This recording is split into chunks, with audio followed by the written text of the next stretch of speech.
எல்லாருமே 2026 சட்டமன்ற தேர்தலை பத்தி தான் பேசிட்டு இருக்காங்க. ஆனா அதுக்கு முன்னாடி நடக்க வேண்டிய உள்ளாட்சி தேர்தலை பத்தி யாருமே யோசிக்கல. அதை பத்தி பேசவும் இல்ல. இன்னும் ஒரு வருஷத்துல சட்டமன்ற தேர்தல் நடைபெற நிலையில உள்ளாட்சி தேர்தல் நடக்குமா நடக்காதா அப்படிங்கிறது தான் ஒரு கேள்விக்குறியா இருக்கு. தமிழகத்துல இருக்கிற 27 மாவட்டங்கள்ல உள்ள ஊரக உள்ளாட்சி பதவிகளுக்கான தேர்தல் நடத்தப்பட வேண்டிய சூழ்நிலையில அந்த தேர்தல் இப்ப தள்ளி போக வாய்ப்பு இருக்கிறதா சொல்லப்படுது. வரும் ஜனவரி மாசம் உள்ளாட்சி அமைப்பு பிரதிநிதிகளோட பதவிக்காலம் முடிவடைய இருக்கிற நிலையில உள்ளாட்சி அமைப்புகள் கலைக்கப்பட்டு தனி அதிகாரிகள் நியமிக்கப்பட போறாங்க. இதனால தேர்தல் நடக்காது அப்படின்னு சொல்லப்படுது. தமிழகத்துல நாடாளுமன்ற சட்டமன்ற உறுப்பினர்களை தவிர்த்து உள்ளாட்சி அமைப்புகளின் கீழும் மக்கள் பிரதிநிதிகள் செயல்பட்டு வர்றாங்க. தமிழகத்தை பொறுத்த வரைக்கும் ஊரகம், நகர்ப்புறம் அப்படின்னு 2 வகையான உள்ளாட்சி அமைப்புகள் இருக்கு.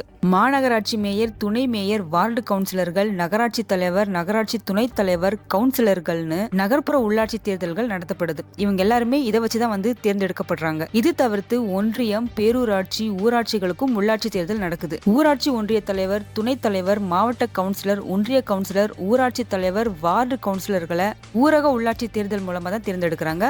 கடந்த 2019 ஆண்டுல 27 மாவட்டங்களுக்கு ஊரக உள்ளாட்சி தேர்தல் நடந்தது.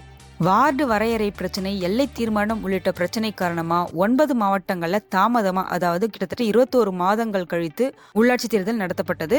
அந்த 27 மாவட்டங்கள்ல ஊரக உள்ளாட்சி தேர்தல் 2019 ஆண்டுல நடந்த நிலையில மற்ற 9 மாவட்டங்களுக்கும் 2021 ஆண்டு நடந்தது. இந்த நிலையில 27 மாவட்டங்கள்ல ஊரக உள்ளாட்சி தேர்தலில் வெற்றி பெற்று பதவியேற்ற தலைவர், வார்டு கவுன்சிலர், ஒன்றிய கவுன்சிலர் உள்ளிட்ட எல்லாரோட பதவிக்காலமும் வர ஜனவரி 5 முடிவடையுது. இதன் காரணமா அதுக்கு முன்னதாகவே தேர்தலை நடத்தி முடிக்க வேண்டிய கட்டாயம் தேர்தல் ஆணையத்துக்கு ஏற்பட்டிருக்கு. ஆனா ஊரக உள்ளாட்சி தேர்தல் பணிகளை தொடங்குறதுல ஒரு சில சிக்கல்கள் இருப்பதால தேர்தல் தள்ளி போகலாம், அப்படி இல்லைன்னா நடத்தப்படாமலே போகலாம் அதிகாரிகள் தரப்புல பேசப்படுது. அதாவது இப்போ சில மாவட்டங்கள்ல கிராமங்களை நகராட்சி மற்றும் மாநகராட்சிகளோட இணைக்கிறதுக்கான நடவடிக்கை எடுத்துட்டு வர்றாங்க. ஆனா கிராம மக்களை பொறுத்த வரைக்கும் முடிவை அவங்க கடுமையா எதிர்க்கிறாங்க. மக்களோட தொடர் போராட்டங்களால மாநகராட்சிகளை விரிவாக்கம் செய்யறதுல ஏற்பட்ட சிக்கல் காரணமா 2026 சட்டமன்ற தேர்தல் பணிகளை தொடங்க இன்னும் ஒரு வருஷமே இருக்கு அப்படிங்கிற நிலையிலும் உள்ளாட்சி தேர்தலால தேவையில்லாம சட்டமன்ற தேர்தல் கூட்டணி கட்சிகள் இடையே மனக்கசப்பு ஏற்பட வாய்ப்புகள் அதிகமாவே இருக்கு.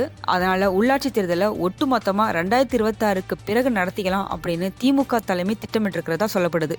தற்போதைய சூழல்ல ஊரக உள்ளாட்சி அமைப்பில் இருக்கிற ஏறக்குறைய 92,000 மக்கள் பிரதிநிதிகளோட பதவிக்காலம் ஜனவரி மாதம் 5 முடிவடையுது. இதன் காரணமா அங்கு தேர்தல் நடத்த வேண்டிய நிலை ஏற்பட்டிருக்கு. ஆனா 2019 ஆண்டில் காஞ்சிபுரம், செங்கல்பட்டு, வேலூர், திருப்பத்தூர், ராணிப்பேட்டை, விழுப்புரம், கள்ளக்குறிச்சி, நெல்லை, தென்காசி இந்த மாதிரியான மாவட்டங்கள்ல உள்ளாட்சி தேர்தல் இடைவெளி விட்டுதான் நடந்தது.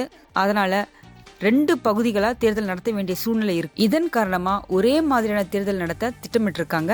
அது மட்டும் இல்லாமல் வாக்காளர் பட்டியல் வெளியீடு உள்ளிட்ட பல நடைமுறை சிக்கல்கள் இருக்கிறதால தற்போதைக்கு தேர்தலுக்கான வாய்ப்புகள் இல்லவே இல்லை. கடந்த அதிமுக ஆட்சி காலத்துல செயல்பட்டது மாதிரி ஊரக உள்ளாட்சி அமைப்புகளை மொத்தமா கலைச்சிட்டு அவங்களுக்கு பதிலாக தனி அதிகாரிகள் நியமனம் செய்யப்பட்டு அவங்களுக்கு கீழே எல்லாரையும் வழிநடத்த தமிழக அரசு திட்டம் போட்டிருக்கு.